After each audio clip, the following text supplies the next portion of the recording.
Falta uno de los fondos. Ah, no vale, iría a los zapatos.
Ah, no pasa nada.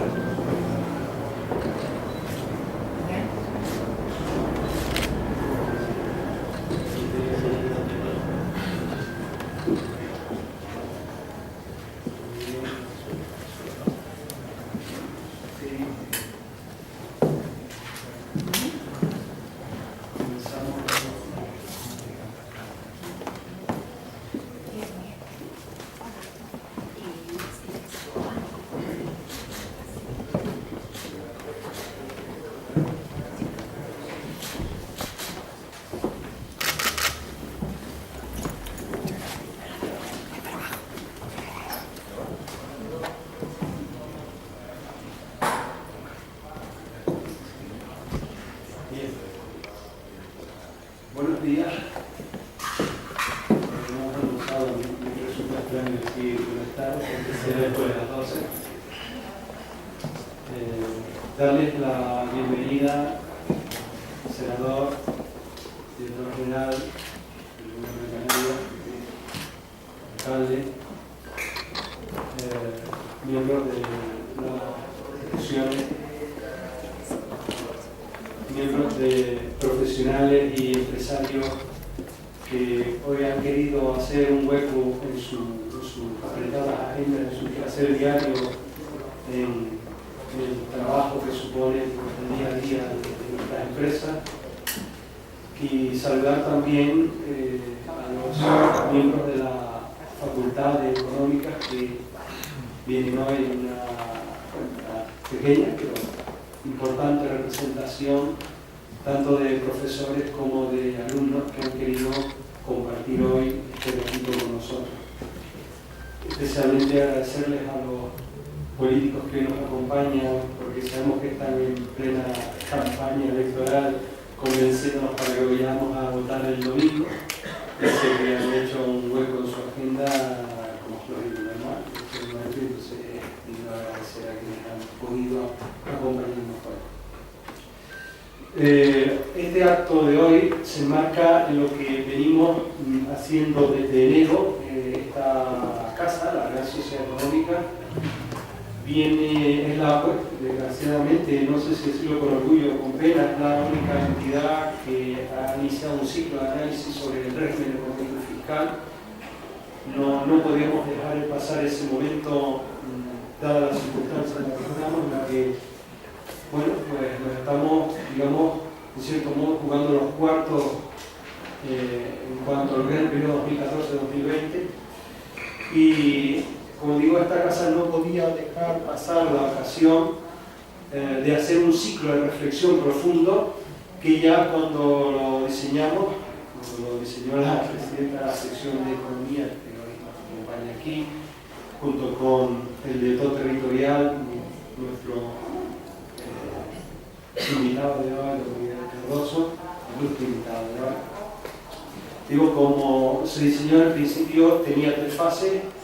Una primera se analizó el empleo, una segunda donde hicimos ya un análisis general de los aspectos del REF, y esta tercera, en la que se enmarca la intervención de don Miguel Cardoso, que ya veremos después para el análisis de cómo son las previsiones del devenir de los próximos años, y que va a ser cerrada el día 5 de junio, dentro de esta tercera fase, por el presidente del gobierno.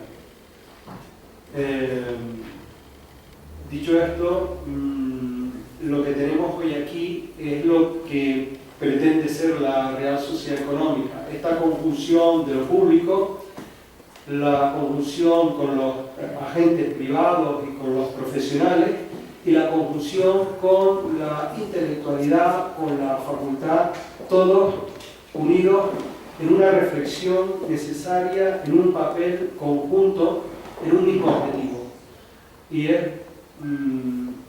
buscar la manera de favorecer el mejor bienestar que podamos darle, y mucho más en las circunstancias en las que estamos viviendo y en las que, bueno, queremos ver esa luz famosa al final del túnel, a pesar de que el dato de hoy es que tenemos el 60% de déficit comercial. También es verdad que hay que decirlo gracias al tirón de la moneda interna, que todo tiene sus pros y sus contras, ¿no? Así es la economía de complicada, o así somos los economistas de complicado. Y yo, sin más, agradecerles su presencia aquí, decirles que al final la idea es que la intervención sea lo suficientemente ajustada al tiempo para que podamos tener 10 minutitos de preguntas, no más, porque no porque no se vaya a cortar la conversación, sino que queremos continuar la conversación después fuera, en el patio, pues tomando una nota. Yo creo que este es el elemento clave y fundamental, y es a lo que tenemos que hacer honor, que es al mundo de las relaciones, lo que ahora llaman el working, la sinergia, etcétera, que es ahí donde estamos todos. Eso es lo que explica hoy este acto conjunto entre el BBVA y la Real Sociedad Económica. Y yo, sin más, y esa es la palabra al director. Muchas gracias, Jorge Enrique. Yo haré como tú, diré buenos días, a pesar de que son después de las 12, ya casi la 1. Soy Javier Linares, director territorial en Canarias. Me siento muy afortunado de estar entre todos ustedes, porque prácticamente hace 2-3 semanas que acabo de llegar a esta comunidad. En primer lugar, quiero agradecer a Jorge Enrique Domínguez y a la Real Sociedad Económica de Amigos del País de Tenerife el habernos invitado a participar en este acto. Y aprovecho también para darle la enhorabuena por la magnífica labor que durante más de 235 años, que se dice muy pronto, ha contribuido e impulsado al desarrollo y al progreso de esta comunidad. En primer lugar, quiero agradecerles a todos ustedes, por supuesto, que hayan tomado ese tiempo en su apretada agenda para estar aquí con nosotros. El objetivo de esta reunión es presentarles las conclusiones del informe de BBVA Research sobre la situación económica mundial en Europa, en España y en concreto en nuestra comunidad, en Canarias.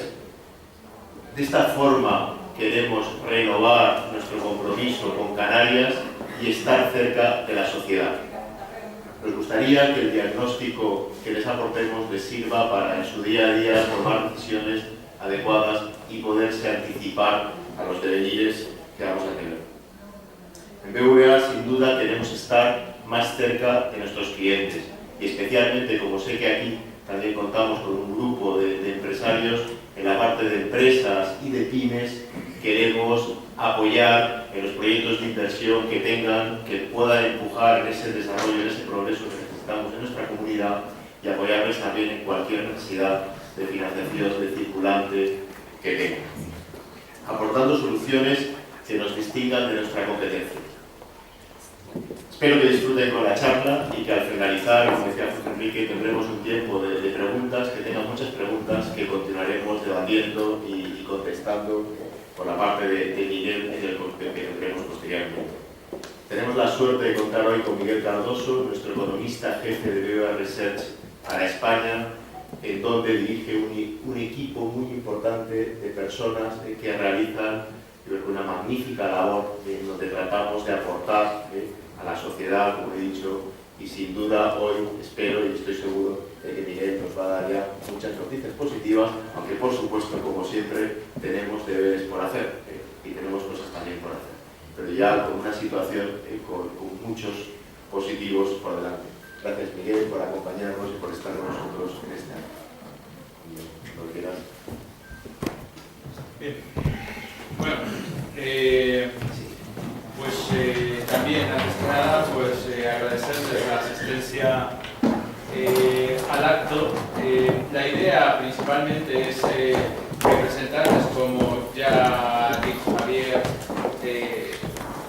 cuál es el entorno en el que pensamos que se va a mover la economía canaria, cuáles son las previsiones que tenemos hacia adelante y cuáles son los principales retos que vemos hacia el futuro. Con lo cual, digamos que tenemos 4 mensajes, digamos, que me gustaría transmitir. Y si me permiten, digamos, para abreviar y resumir, los voy a ir marcando conforme vaya avanzando en la presentación. El primer mensaje que me gustaría transmitir tiene que ver con la economía internacional y básicamente con nuestro diagnóstico acerca de la situación y perspectivas que tenemos de ella. Lo que vemos aquí son una serie de decisiones que se han tomado básicamente durante el último año y medio, no solamente a nivel europeo, no solamente a nivel español, sino también, por ejemplo, en los Estados Unidos, en China, donde poco a poco se han ido resolviendo una serie de incertidumbres que se tenían respecto a las políticas, respecto a las economías de estas grandes áreas geográficas. Y esto, digamos, nos ha trasladado desde escenarios donde estábamos percibiendo riesgos sistémicos de gran impacto, como lo era en el caso europeo el rompimiento del euro, hasta, digamos, una situación que ahora nosotros consideramos, digamos, de normalidad cíclica, es decir, no vemos riesgos más allá de los normales que hay en esta parte cíclica de la recuperación. Con lo cual, digamos, hemos tenido toda una serie de medidas, como puede ser la política monetaria en Estados Unidos, resolver la incertidumbre alrededor de la política fiscal tanto en Europa como en Estados Unidos. En China se están dando pasos para disminuir los desequilibrios que existen en su sector privado, que de hecho nos llevan a un entorno donde la economía está creciendo y está creciendo a un ritmo relativamente sólido. Lo que tienen ustedes aquí es el crecimiento desde el segundo trimestre de 2013 hasta el cuarto trimestre de 2013, en términos intertrimestrales y a nivel mundial. Como ven, la economía mundial actualmente se encuentra creciendo alrededor de un 0,8%.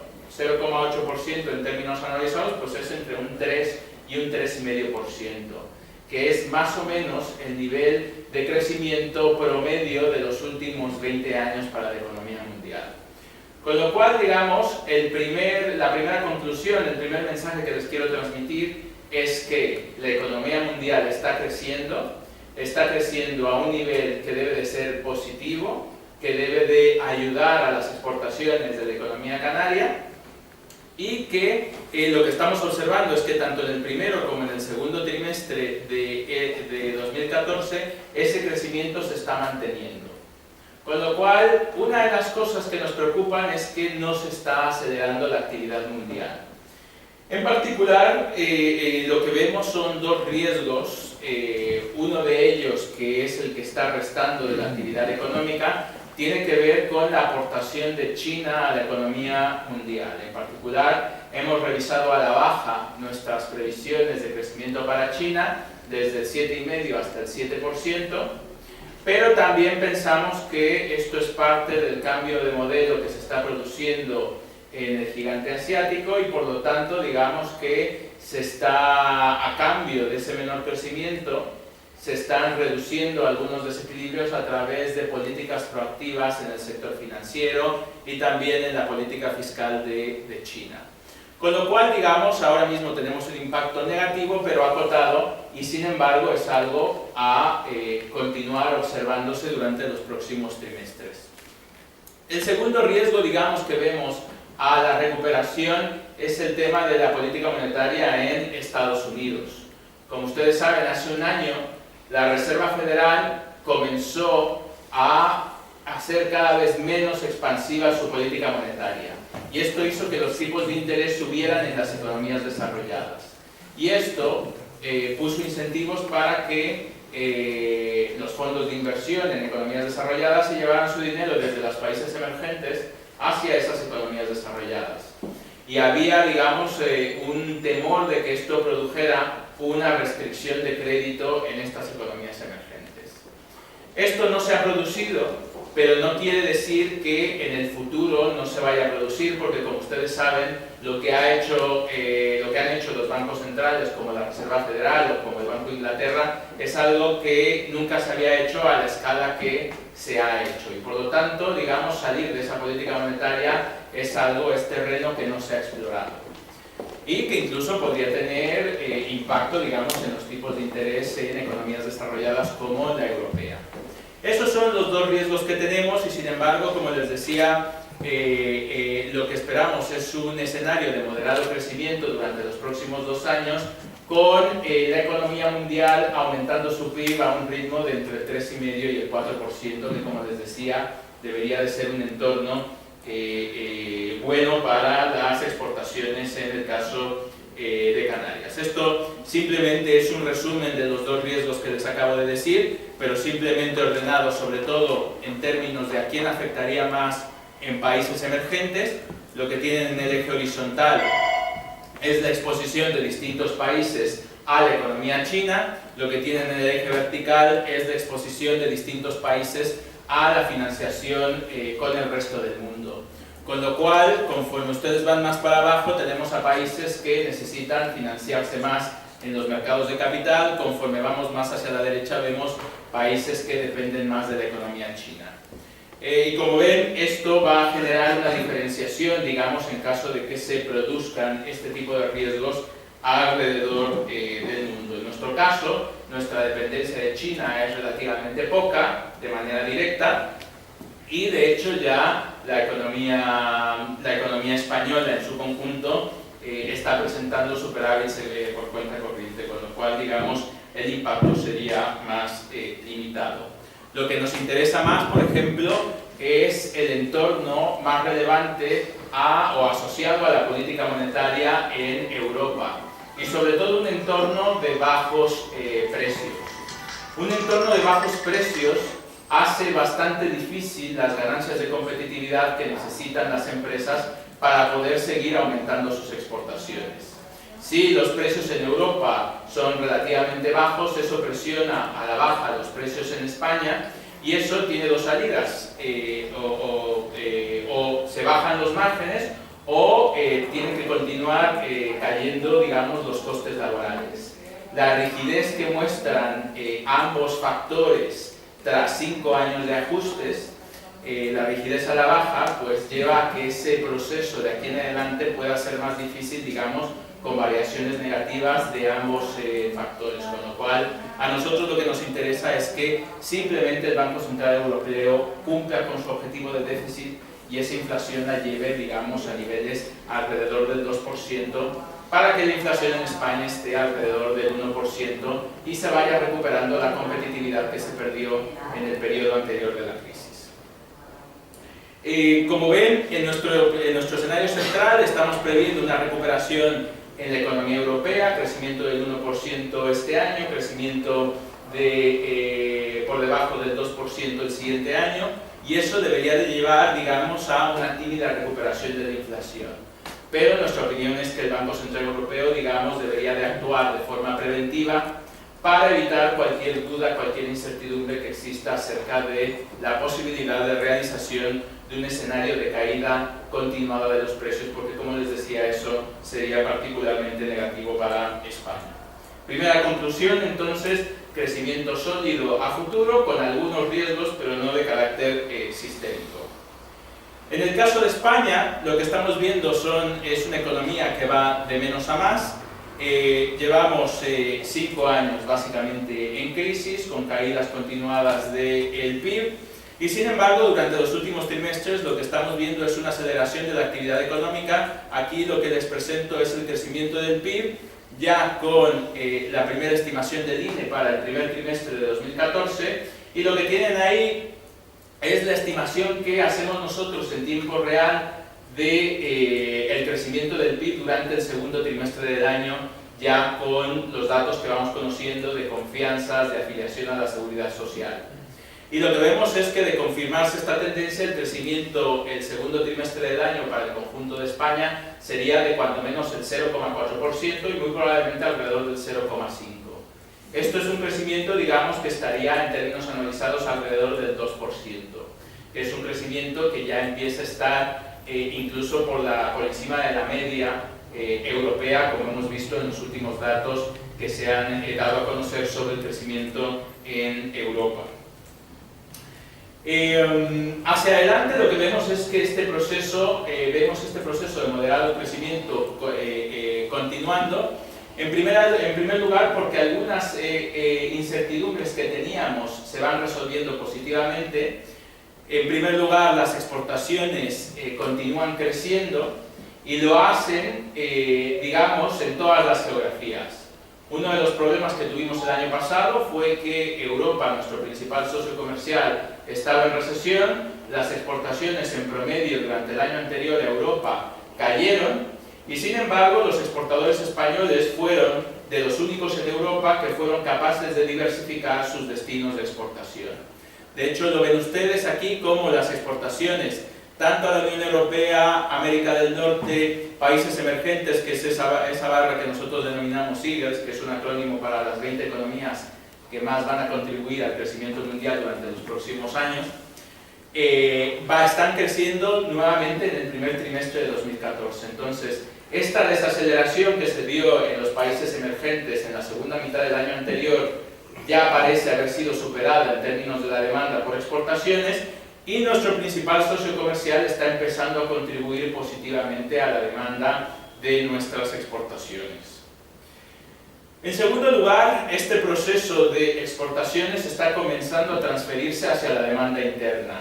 Esto se ve, por ejemplo, en los datos de inversión, y particularmente en los datos de inversión que nosotros los economistas llamamos productiva, en este caso maquinaria y equipo. Lo que pueden ver ya es que con los datos al cuarto trimestre de 2013, de inversión en maquinaria y equipo está llegando a máximos históricos en términos de la demanda interna. Es decir, cada vez una parte más grande de nuestro gasto lo destinamos a invertir, y particularmente en inversión, digamos, que genera alto valor añadido en diversos sectores, particularmente en la exportación. Si estamos invirtiendo porque los empresarios prevén que su capacidad utilizada se está reduciendo. Es decir, estos sectores exportadores, si ustedes ven las exportaciones, ya están un 20% por encima de su nivel precrisis, ya están viendo algunos cuellos de botella que se pueden producir a futuro y, por lo tanto, están invirtiendo en la economía española. De hecho, España es el único país, digamos, donde se está viendo un crecimiento potente de la inversión en maquinaria y equipo dentro del contexto europeo. En tercer lugar, lo que vemos también es una mayor confianza sobre la economía española, un regreso de los flujos de capitales, un incremento de la inversión extranjera directa. Nosotros no hemos cambiado nuestra previsión de crecimiento para la economía española en el último año, pero para que ustedes se den cuenta, sí que hemos cambiado la previsión de tipo de interés del bono soberano, y la hemos cambiado varias veces durante el último año.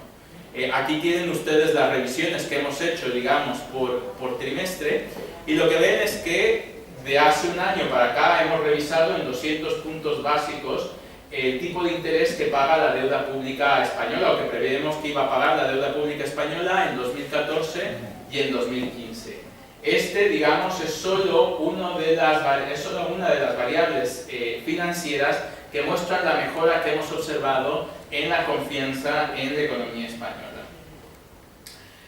En cuarto lugar, otra de las dudas que teníamos tenía que ver con el papel que iba a tener el crédito en la recuperación económica en España. Yo no les voy a decir que el crédito va a crecer durante los próximos trimestres, porque de hecho el crédito va a caer y tiene que caer porque existen sectores que están sobreendeudados, agentes que están sobreendeudados en la economía española y que no van a demandar el mismo crédito que demandaban en el pasado, con lo cual el crédito en su conjunto va a caer. Pero lo que hemos visto, digamos, de la experiencia de países donde se ha producido una recuperación fuerte después de una crisis financiera, es que lo importante es ir a las tripas del crédito. Y las tripas del crédito tienen dos partes. Una es las amortizaciones. La variación del saldo de crédito se compone de las amortizaciones, el pago de la deuda por un lado, y luego por otro, el nuevo crédito que se da a empresas y familias. Y lo que hemos visto es que en esas experiencias de recuperación,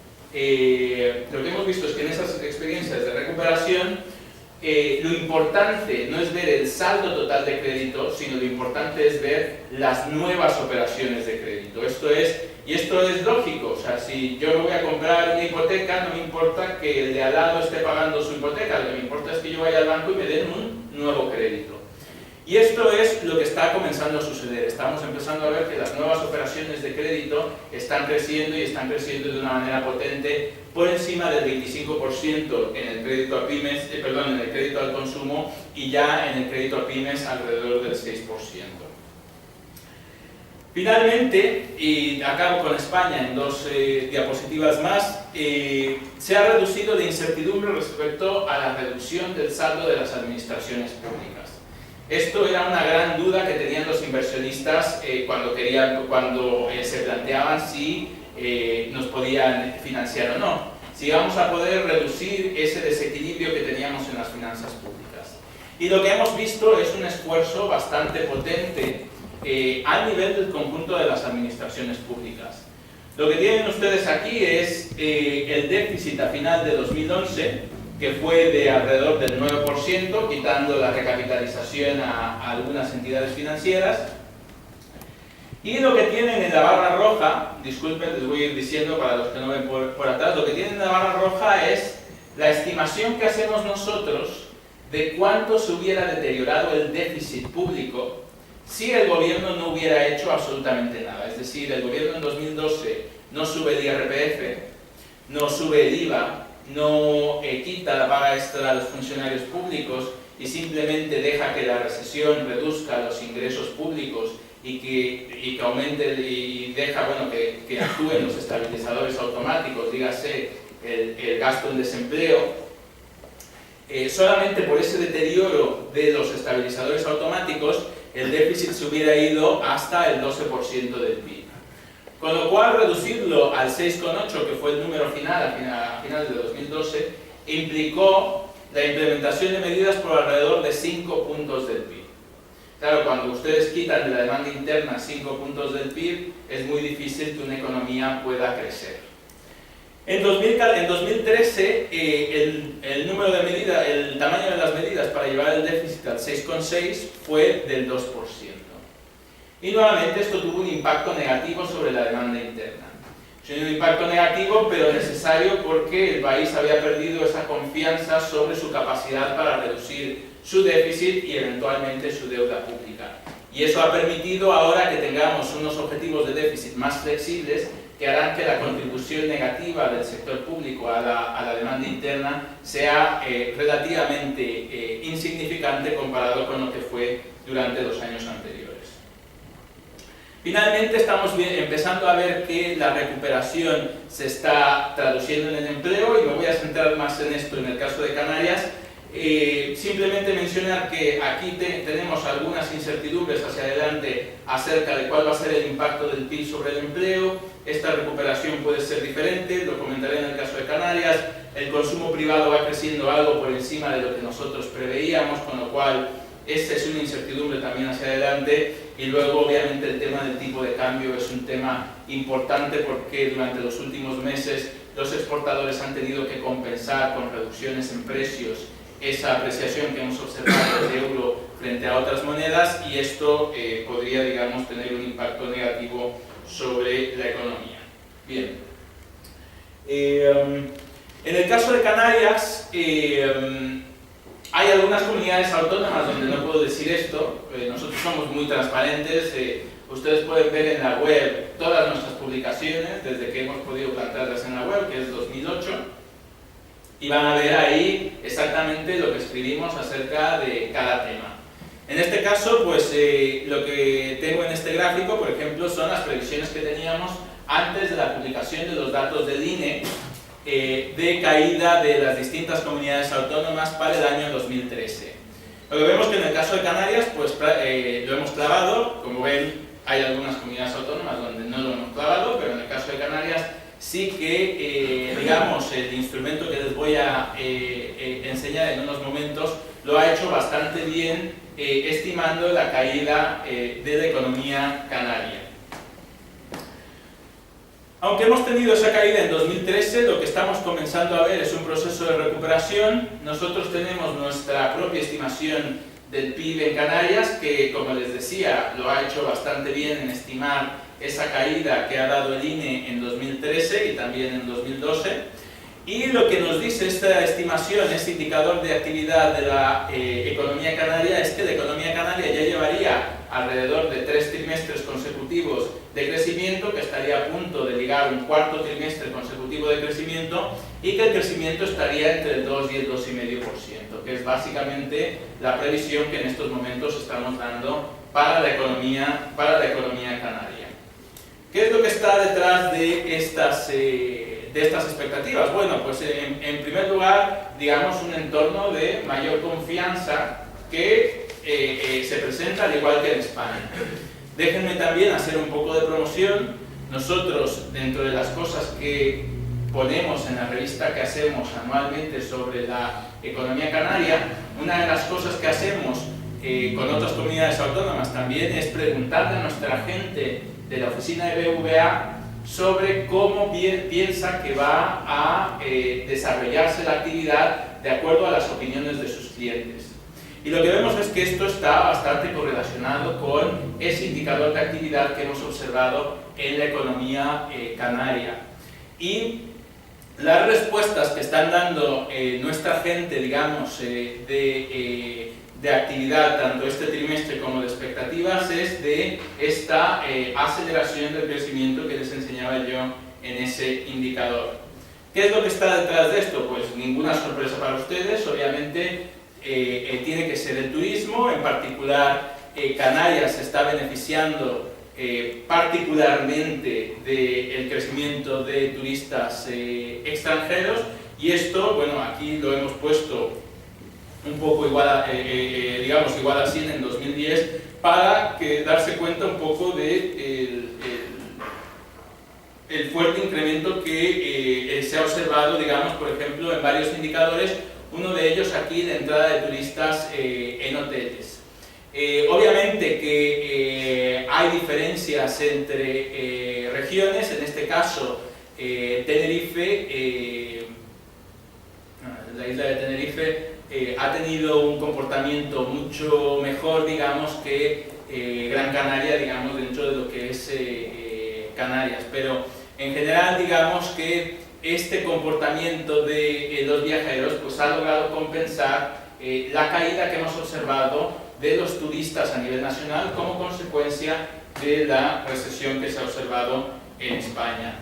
Y esto se ha dado, digamos, con un comportamiento de la rentabilidad de los precios que es algo más positivo de lo que observamos en otras áreas geográficas enfocadas al turismo. Realmente los precios han caído poco relativamente respecto al promedio, respecto a lo que han tenido que caer en otras regiones más destinadas al turismo nacional, donde hemos visto, por ejemplo, caídas de hasta el 40% en términos reales en los precios, por ejemplo, por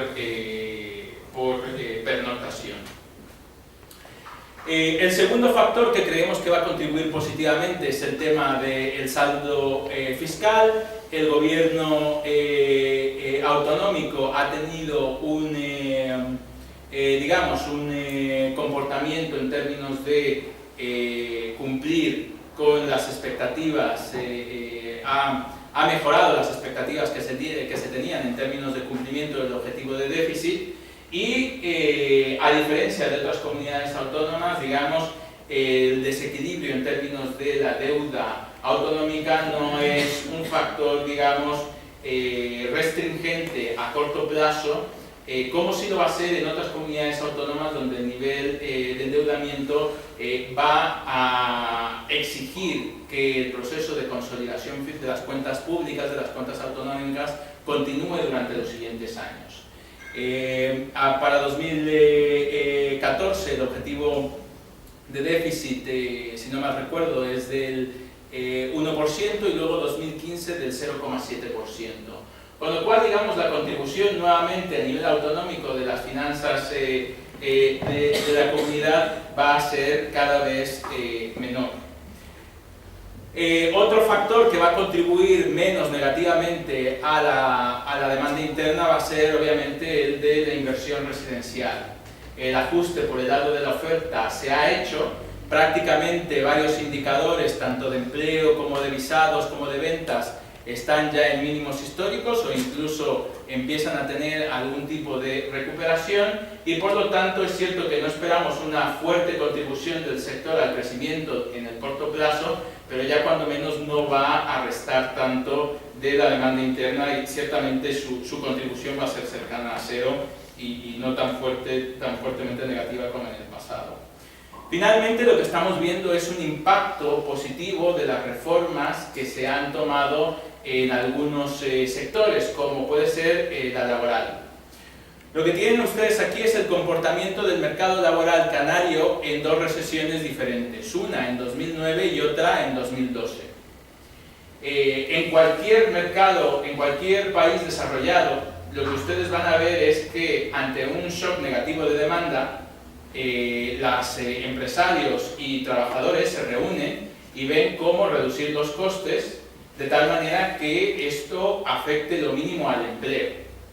Y las soluciones, obviamente, en términos de reducción de costes salariales que se dan, pues en países como en Estados Unidos es la reducción del salario medio por trabajador de la empresa, o en países como Alemania, la reducción de horas trabajadas por trabajador, ¿no?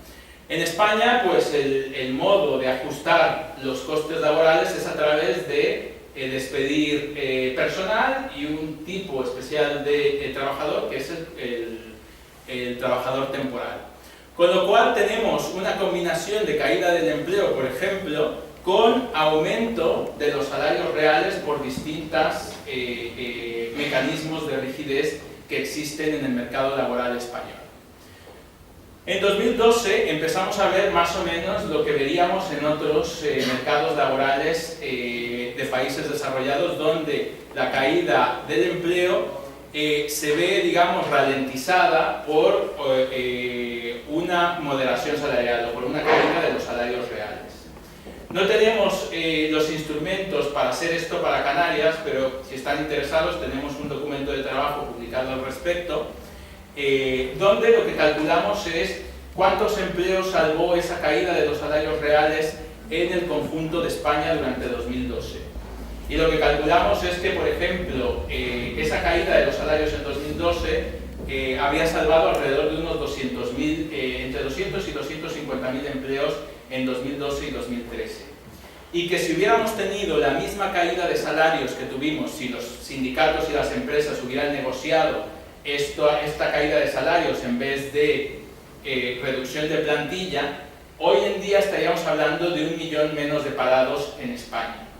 Con lo cual, digamos que como consecuencia de los cambios que se han venido dando en España, esto lo que pensamos es que va a contribuir a que en la recuperación el incremento del empleo sea mayor que en recuperaciones anteriores. Y de hecho, bueno, ya lo estamos comprobando con datos que vamos observando, afiliación media de la Seguridad Social, estamos ya viendo crecimientos cuando uno quita la estacionalidad y los efectos de calendario, que son casi cercanos ya al 1%, que significa que estás creando empleo alrededor del 4%, en el caso de Canarias. Obviamente ha habido ahí alguna discrepancia entre los datos de la EPA, los datos de la afiliación, podríamos hablarlo, pero los datos de la afiliación, digamos, la tendencia que están mostrando es bastante positiva y hacia crecimientos del empleo bastante potentes. Estas son nuestras previsiones para Canarias, como les decía, crecimiento del 2 y del 2,2%. Y finalizo la presentación con el siguiente mensaje. Es cierto que estamos esperando un punto de inflexión, es cierto que la economía canaria va a crecer al 2,2%, pero esto va a implicar, todavía los retos que tenemos por delante son muy importantes. Para darles un ejemplo, aquí tienen ustedes la productividad medida por el PIB por ocupado, la tasa de paro. Estos dos factores se relacionan, como pueden ver, las comunidades autónomas más productivas, de hecho, son las comunidades autónomas con menor tasa de paro. Y los retos en este caso para Canarias son bastante potentes. Para darles un ejemplo de la clase de retos a la que se enfrenta Canarias, está el tercer inciso de esta diapositiva, donde lo que hacemos es decir, de aquí en adelante la economía canaria crece alrededor del 2,5%. Esta no es una previsión, simplemente es una simulación. Si la economía canaria creciera al 2,5% durante los siguientes años y el crecimiento de la productividad fuera, digamos, tan bajo como ha sido en el pasado, de alrededor del 0,6%, ¿cuánto tardaría la economía canaria en recuperar el nivel de empleo que se tenía previo a la crisis? Y el resultado que sale con eso es de alrededor de unos 10 años. Es decir, solamente hacia 2025-2026 recuperaríamos ese nivel de empleo con esas tasas de crecimiento que en estos momentos pues, suenan bastante positivas para tenerlas en promedio durante los próximos 10 años. Con lo cual, digamos, el reto ante los desequilibrios que se han acumulado en esta crisis es la de implementar más reformas, más ambiciosas, que puedan generar una disminución más acelerada de la tasa de paro, de la que se daría en una recuperación normal. Y bueno, con esto termino mi presentación y si tienen cualquier pregunta, pues estaré encantado de responderla. Muchas gracias.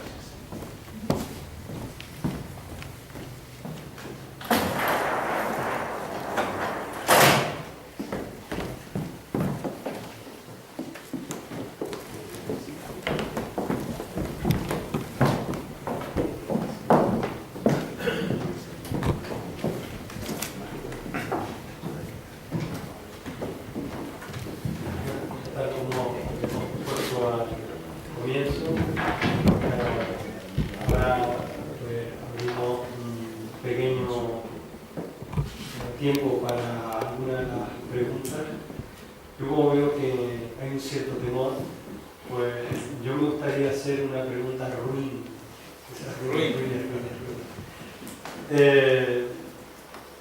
Y tiene que ver con el final de la intervención. ¿Cómo hacemos para incrementar la productividad tan baja? Vamos a ver, este es el principal reto que hay por delante, no solamente en Canarias, sino en España.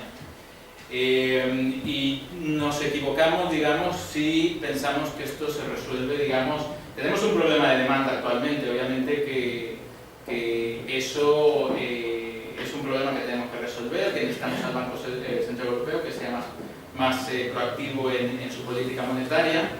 Pero a medio y largo plazo realmente lo que nos va a sacar adelante pues es precisamente la capacidad que tengamos de incrementar la productividad y por lo tanto de tener una serie de bienes y servicios que efectivamente podamos que crezca tanto la productividad, que podamos proveer eso a precios relativamente más reducidos que nuestros competidores, o que crezca tanto la productividad que el valor añadido que demos a las cosas sea tan alto que efectivamente muchas personas alrededor del mundo quieran comprar nuestros bienes por encima de los demás. Y en este caso, bueno, pues no es ningún misterio. Yo creo que lo primero que tenemos que hacer es tratar de incrementar la inversión. Para esto tenemos un problema importante porque somos un país deudor, con lo cual el primer paso, digamos, para aumentar esa inversión es fomentar el ahorro y principalmente el ahorro de las administraciones públicas, porque El ahorro del sector privado lo vemos ya, está en niveles, digamos, relativamente altos en términos históricos, con lo cual, digamos, para que haya financiación relativamente barata en España, lo que necesitamos primero es más ahorro. En segundo lugar, lo que necesitamos es regulación y reformas que reduzcan los costes de, operación de las empresas. Esto es relativamente gratis para las administraciones públicas, no les supone ningún tipo de coste en términos de recursos, pero sí que supone el valor de enfrentarse a intereses creados que actualmente tienen monopolios y que por lo tanto restan competitividad a las exportaciones españolas. Por lo tanto, un segundo reto es cómo podemos mejorar la competencia, la regulación en sectores clave para reducir los costes de las empresas. Y un tercer factor que es muy importante y donde nosotros hemos de hecho publicado el año anterior un estudio para Canarias es el tema de la educación. Como ustedes saben, la educación pues, es un factor fundamental de la productividad. Cuando se tiene a un tercio de la población que no ha acabado sus estudios secundarios, cuando se tiene un tercio de la población que no ha terminado los estudios de licenciatura, pues el nivel del capital humano está en relativa desventaja respecto a nuestros principales competidores en Europa.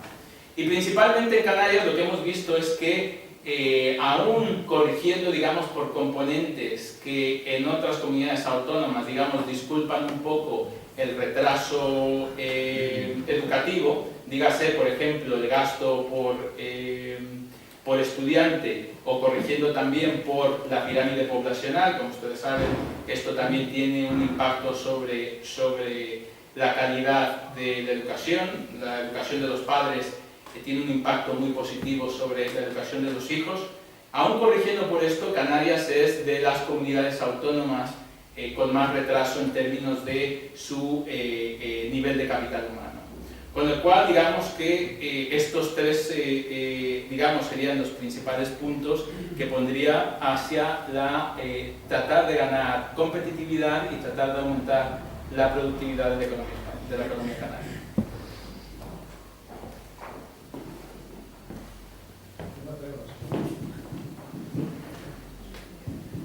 Hola, buenas tardes. Mi nombre es Pablo Zurita. Muchas gracias por la charla. Yo tengo una pregunta. Hablaba usted de cómo el gobierno de Canarias ha conseguido controlar sus criterios de ajuste. Yo no sé hasta qué punto, y eso es lo que me gustaría usted comentar, este ajuste provoca pues esta última comunicación que lo acaba de hacer, porque vamos los últimos, o somos los últimos en la educación, que está también muy relacionado con el gasto público, ¿no?